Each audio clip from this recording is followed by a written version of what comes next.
Chioma could hardly believe her luck when she met Tunde Adeyemi, the billionaire entrepreneur whose name echoed through Lagos like a sacred hymn. He was handsome, charming, and wealthy beyond imagination. Their whirlwind romance had been a dream, lavish dinners, exotic trips, and gifts she could never have imagined in her humble upbringing.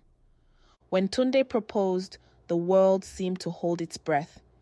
Chioma, a simple girl from Ibadan, was about to become the wife of one of the richest men in Nigeria. She accepted without hesitation, unaware that her dream would soon become a nightmare. The Adeyemi mansion loomed before her on the eve of their wedding, a towering fortress in the heart of Ikoyi, adorned with grand chandeliers, marble floors, and a silence that felt almost oppressive. The servants moved with a certain stiffness, their eyes darting away whenever Chioma tried to engage them. "You will love it here," Tunde had said, his smile not quite reaching his eyes. "Once you're my wife, everything will fall into place." The wedding was a spectacle, the kind that flooded social media with envy-inducing images. Chioma, draped in an expensive white lace gown, looked like royalty. But as she stared into Tunde's eyes during the vows, a shiver crawled down her spine. Something about him, something she couldn't quite name, felt off. It wasn't until their first night together that the facade began to crack. Tunde led her to the master bedroom, decorated in deep reds and golds that felt more like a shrine than a marital sanctuary. Candles flickered along the walls, casting eerie shadows across ancient-looking symbols carved into the bedposts. "Tunde, what is all this?" Chioma asked, her voice trembling slightly. "Tradition," he said simply, his eyes dark with meaning. As weeks passed, Chioma began to notice strange things. Tunde would disappear at odd hours, returning home with an exhausted yet eerily satisfied expression. The mansion, despite its luxury, felt haunted.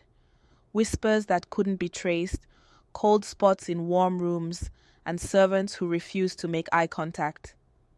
Then one night, Chioma woke up to find Tunde standing over her, watching her with an intensity that sent her heart racing. "Why are you awake?" she whispered, sitting up. He smiled, but there was no warmth in it. "Sleep, my love. You need your strength." She pretended to close her eyes, but her mind raced with fear. She needed answers. Desperate, she reached out to the one person she could trust, her childhood friend, Amaka, who had always been suspicious of Tunde's rapid rise to wealth. "Chioma, you have to leave that house," Amaka said in a hushed voice when they met in secret. "I did some digging. Tunde's family has a dark history. His wealth didn't come from hard work. There's something sinister happening in that mansion." Chioma felt her blood turn cold. That night, she decided to investigate. Under the cover of darkness, she followed the eerie sounds that echoed through the mansion's corridors, leading her to a grand locked door at the basement level. With trembling hands, she managed to unlock it, using a key she had found hidden in Tunde's drawer. What she found inside left her breathless. An elaborate shrine filled with portraits of women, all eerily resembling her. In the center stood an altar, and beside it, a book filled with names. She traced her fingers down the list, her heart pounding when she found hers, written in red ink. Behind her, the door creaked. Tunde stood there, his expression unreadable. "You weren't supposed to see this." Terror gripped Chioma as he stepped closer. What are you planning?" He reached for her, but she bolted, running through the mansion, her bare feet echoing against the cold marble floors. She had to escape, had to get out. Just as she reached the grand entrance, a force yanked her back. "You can't leave, Chioma. You belong to me now." But Chioma wasn't ready to surrender.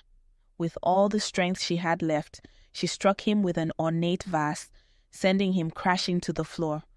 She dashed into the night, heart pounding, tears streaming down her face. Amaka was waiting at the rendezvous point, car engine running. "We have to go now." The mansion faded into the distance as they sped away, but Chioma knew the nightmare wasn't over. Tunde wouldn't let her go so easily. Desperate for help, Chioma sought out a spiritualist, hoping to break whatever evil surrounded Tunde. But every incantation, every ritual failed. The spiritualist's face turned grim. "His power is too strong. You need divine intervention." At her lowest point, Chioma turned to Pastor Elijah, the man who had mentored her since childhood. With unwavering faith, he gathered his church members and held a prayer vigil, covering Chioma in prayers of protection and deliverance. Armed with newfound faith, Chioma returned to the mansion one final time. The battle that ensued was one of light against darkness, of faith against fear.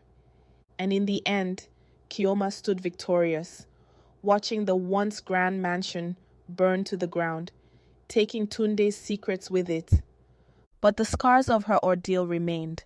She learned that wealth and luxury often came with a price, and sometimes the cost was too steep. As she walked away from the ashes, Chioma vowed to rebuild her life, not with riches, but with the strength that had saved her. The world may have known her as the billionaire's bride, but she was so much more. She was a survivor,